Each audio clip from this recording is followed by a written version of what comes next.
ആകാശവാണി പ്രാദേശിക വാർത്തകൾ വായിക്കുന്നത് ഉദയൻ കിളിയന്നൂർ. പ്രധാന വാർത്തകൾ. സാമൂഹിക നീതിയിൽ അധിഷ്ഠിതമായ സർവതല സ്പർശിയായ വികസനമാണ് സർക്കാർ ലക്ഷ്യമിടുന്നതെന്ന് മുഖ്യമന്ത്രി പിണറായി വിജയൻ. ത്രിതല പഞ്ചായത്ത് അധ്യക്ഷ സ്ഥാനങ്ങളിലേക്കുള്ള തെരഞ്ഞെടുപ്പ് പുരോഗമിക്കുന്നു.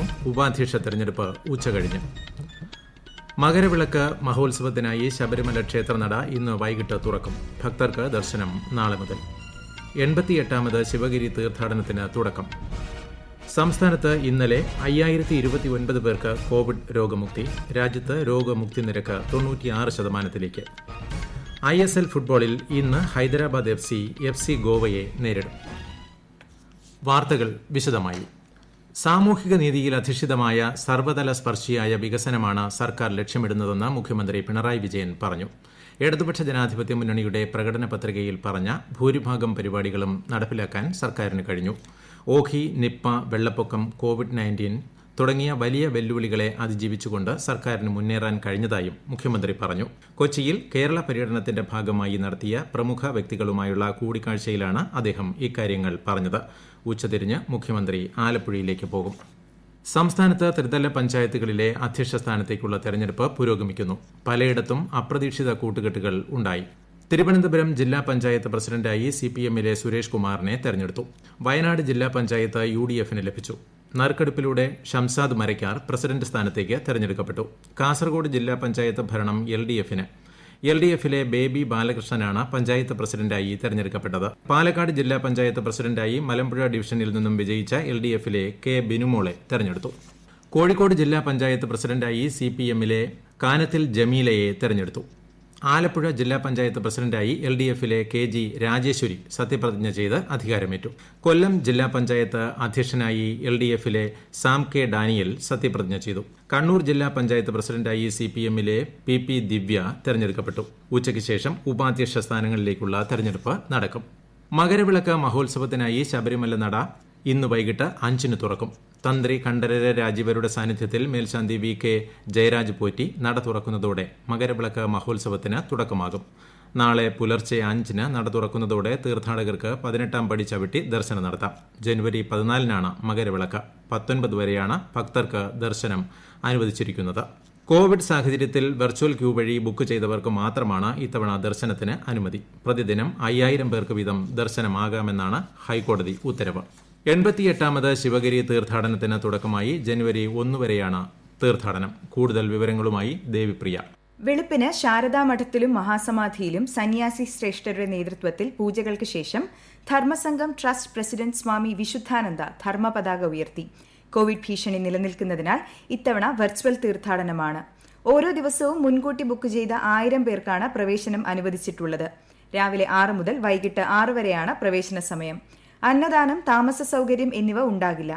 നിയന്ത്രണങ്ങളുടെ പശ്ചാത്തലത്തിൽ ഗുരുവരുൾ പ്രകാരമുള്ള തീർത്ഥാടക സമ്മേളനങ്ങൾ ഈ മാസം 25 മുതൽ ഓൺലൈനായി നടന്നുവരികയാണ്. ഇന്ന് രാവിലെ 9 മണിക്ക് വ്യവസായ സമ്മേളനം നടന്നു. ഉച്ചയ്ക്ക് 2:30-നാണ് കുട്ടികളുടെ സമ്മേളനം. മഠത്തിലെ പ്രധാന പൂജകളും പുതുവത്സര പൂജയുമൊക്കെ ഓൺലൈനിലൂടെ കാണാനാകും. News desk, Akashvani. പുതിയ കാർഷിക നിയമങ്ങൾക്കെതിരെ സമരം ചെയ്യുന്ന കർഷകർക്ക് ഐക്യദാർഢ്യം പ്രഖ്യാപിക്കാൻ കേരള നിയമസഭയുടെ പ്രത്യേക സമ്മേളനം നാളെ ചേരും. 1 മണിക്കൂർ നീണ്ടു നിൽക്കുന്നതാണ് സഭാ നടപടികൾ. കർഷക നിയമത്തിനെതിരെ പ്രമേയം പാസാക്കിയ ശേഷം സഭ പിരിയും. ഈ മാസം 23-ന് നിയമസഭാ സമ്മേളനം ചേരാൻ മന്ത്രിസഭ ശുപാർശ നൽകിയെങ്കിലും ഗവർണർ അനുമതി നിഷേധിച്ചിരുന്നു. KSRTC-യിൽ അംഗീകൃത തൊഴിലാളി സംഘടനകളെ കണ്ടെത്താൻ ഹിതപരിശോധന തുടങ്ങി. ജനുവരി 1-നാണ് വോട്ടെണ്ണൽ. 7 സംഘടനകളാണ് മത്സരത്തിനുള്ളത്. 15% വോട്ട് നേടിയാൽ അംഗീകൃത ട്രേഡ് യൂണിയനാകും. ബാലറ്റ് പേപ്പർ ഉപയോഗിച്ചാണ് തെരഞ്ഞെടുപ്പ്. KSRTC-യിലെ സ്ഥിരം ജീവനക്കാരായ 27,471 തൊഴിലാളികളാണ് സമ്മതിദായകർ. ഈ വാർത്തകൾ ആകാശവാണിയിൽ നിന്ന്. സംസ്ഥാനത്ത് ഇന്നലെ 5887 പേർക്ക് കോവിഡ് സ്ഥിരീകരിച്ചു. 5029 പേർ രോഗമുക്തരായി. നിലവിലെ രോഗസ്ഥിരീകരണ നിരക്ക് 9.53%. ഇന്നലെ 24 പേരാണ് കോവിഡ് ബാധിച്ച് മരിച്ചതായി സ്ഥിരീകരിച്ചത്. ആകെ മരണം 3014 ആയി. 64,861 പേരാണ് നിലവിൽ ചികിത്സയിലുള്ളത്. രാജ്യത്ത് കോവിഡ് മുക്തിനിരക്ക് 95.99% ഉയർന്നു. കഴിഞ്ഞ 24 മണിക്കൂറിൽ 26,000-ത്തിലധികം പേരാണ് രോഗമുക്തി നേടിയത്. ഇതുവരെ ആകെ 98,34,000 പേരാണ് രോഗമുക്തരായത്. നിലവിൽ 2,62,000-ത്തോളം പേരാണ് ചികിത്സയിലുള്ളത്. കഴിഞ്ഞ 24 മണിക്കൂറിനുള്ളിൽ 20,550 പുതിയ കേസുകളാണ് റിപ്പോർട്ട് ചെയ്തത്. കഴിഞ്ഞ 24 മണിക്കൂറിൽ 286 പേർ കോവിഡ് ബാധിച്ചു മരിച്ചു. ഇതോടെ ആകെ മരണം 1,48,439 കോവിഡ് കരുതൽ നടപടികളിൽ അമാന്തവും അശ്രദ്ധയും പാടില്ലെന്ന് സിനിമാ സംവിധായകൻ വിനയൻ ആകാശവാണി വാർത്തകളോട് പറഞ്ഞു. കോവിഡ് എന്ന മഹാമാരിയെ ഒരു പരിധിവരെ നേരിടാനായിട്ട് നമുക്ക് സാധിച്ചു എന്നുള്ളത് സത്യമാണ്. പക്ഷെ ഇപ്പൊ നമ്മൾ ശ്രദ്ധിക്കേണ്ട, ഇന്ത്യയിലാകെ കോവിഡ് കുറഞ്ഞപ്പോഴും കേരളത്തിൽ കോവിഡ് കൂടുതലാണ് നമ്പർ രോഗികളുടെ. എന്നു മാത്രമല്ല, വിദേശത്തൊക്കെ ഇപ്പോ പുതിയ അതിതീവ്ര ജനിതക മാറ്റം സംഭവിച്ച വൈറസുകൾ ഉണ്ടായിരിക്കുന്നു എന്ന് കേൾക്കുന്നു. അതുകൊണ്ട് തന്നെ ഒരു റിലാക്സേഷൻ ഇക്കാര്യത്തിൽ ഒരു വർഷമായില്ലേ നമ്മൾ അടച്ചുപൂട്ടിയിരിക്കുന്നു, നമ്മൾ ഒന്ന് റിലാക്സ് ചെയ്യാന്നുള്ളൊരവസ്ഥ വേണ്ട. കൂടുതൽ ജാഗരൂകരായിരിക്കണം. കോവിഡിനോടൊപ്പം തന്നെ നമ്മൾ ജീവിക്കണം, അല്ലാതെ രക്ഷയില്ല. പക്ഷേ അതുകൊണ്ട് തന്നെ നമ്മൾ കൂടുതൽ ശ്രദ്ധയോടെ വിവേകത്തോടെ പെരുമാറണം. അങ്ങനെ മാത്രമേ കോവിഡിനെ നേരിടാൻ സാധിക്കുകയുള്ളൂ. സാമൂഹ്യ അകലവും അതുപോലെ മാസ്ക് ധരിക്കലും ഒക്കെ ഒട്ടും നമ്മൾ മാറ്റിവെക്കരുത്. വളരെ സീരിയസ് ആയിട്ട് കാണണം. ഈ മഹാമാരി നമ്മളെ വിട്ടു പോയിട്ടില്ല എന്ന കാര്യം നമ്മൾ ഓർക്കണമെന്നാണ് എന്റെ അഭിപ്രായം. ISL ഫുട്ബോളിൽ ഇന്ന് ഹൈദരാബാദ് എഫ് സി ഗോവയെ നേരിടും. രാത്രി 7:30 ഗോവ തിലക് മൈതാൻ സ്റ്റേഡിയത്തിലാണ് മത്സരം. നിയമസഭാ തെരഞ്ഞെടുപ്പിനുള്ള വോട്ടർ പട്ടികയിൽ പേര് ചേർക്കാൻ അവസരം നാളെ വരെ. പുതിയ പട്ടിക ജനുവരി 20 പ്രസിദ്ധീകരിക്കും. തദ്ദേശ തെരഞ്ഞെടുപ്പിനും നിയമസഭാ തെരഞ്ഞെടുപ്പിനും വെവ്വേറെ വോട്ടർ പട്ടികയാണ്.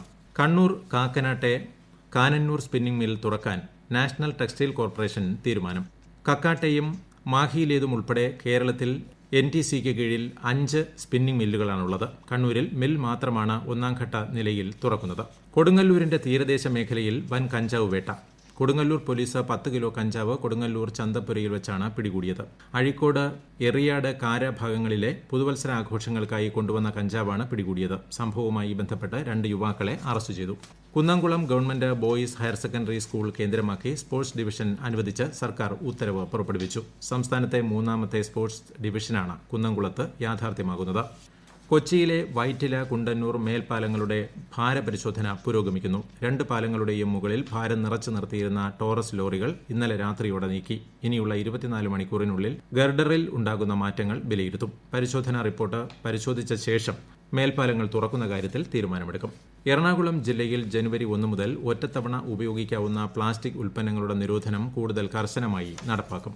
രാജ്യത്തെ ഓഹരി വിപണികളിൽ നഷ്ടം. മുംബൈ ഓഹരി സൂചിക സെൻസെക്സ് 63 പോയിന്റ് നഷ്ടത്തിൽ 47,549-ലും ദേശീയ ഓഹരി സൂചിക നിഫ്റ്റി 14 പോയിന്റ് നഷ്ടത്തിൽ 13,918-ലും വ്യാപാരം തുടരുന്നു. സ്വർണ്ണവിലയിൽ മാറ്റമില്ല. ഗ്രാമിന് 4,670 രൂപയും പവന് 37,360 രൂപയുമാണ് ഇന്നത്തെ വില. പ്രധാന വാർത്തകൾ വീണ്ടും. സാമൂഹിക നീതിയിൽ അധിഷ്ഠിതമായ സർവ്വതല സ്പർശിയായ വികസനമാണ് സർക്കാർ ലക്ഷ്യമിടുന്നതെന്ന് മുഖ്യമന്ത്രി പിണറായി വിജയൻ. ത്രിതല പഞ്ചായത്ത് അധ്യക്ഷ സ്ഥാനങ്ങളിലേക്കുള്ള തെരഞ്ഞെടുപ്പ് പുരോഗമിക്കുമെന്നും ഉപാധ്യക്ഷ തെരഞ്ഞെടുപ്പ് ഉച്ചകഴിഞ്ഞ്. മകരവിളക്ക് മഹോത്സവത്തിനായി ശബരിമല ക്ഷേത്രനട ഇന്ന് വൈകിട്ട് തുറക്കും. ഭക്തർക്ക് ദർശനം നാളെ മുതൽ. 88ാമത് ശിവഗിരി തീർത്ഥാടനത്തിന് തുടക്കം. സംസ്ഥാനത്ത് ഇന്നലെ 5,029 പേർക്ക് കോവിഡ് രോഗമുക്തി. രാജ്യത്ത് രോഗമുക്തി നിരക്ക് 96%. ISL ഫുട്ബോളിൽ ഇന്ന് ഹൈദരാബാദ് എഫ് സി ഗോവയെ നേരിടും. പ്രാദേശിക വാർത്തകൾ കഴിഞ്ഞു. ആകാശവാണി വാർത്തകളും വാർത്താധിഷ്ഠിത പരിപാടികളും all India radio news Thiruvananthapuram എന്ന യൂട്യൂബ് ചാനലിൽ ലഭ്യമാണ്. കൂടുതൽ വാർത്തകൾക്കായി @all India radio news Thiruvananthapuram എന്ന ഫേസ്ബുക്ക് പേജും @AIR_News_TVM എന്ന ട്വിറ്റർ ഹാൻഡിലും സന്ദർശിക്കാം. അടുത്ത വാർത്താ പ്രക്ഷേപണം 12:50.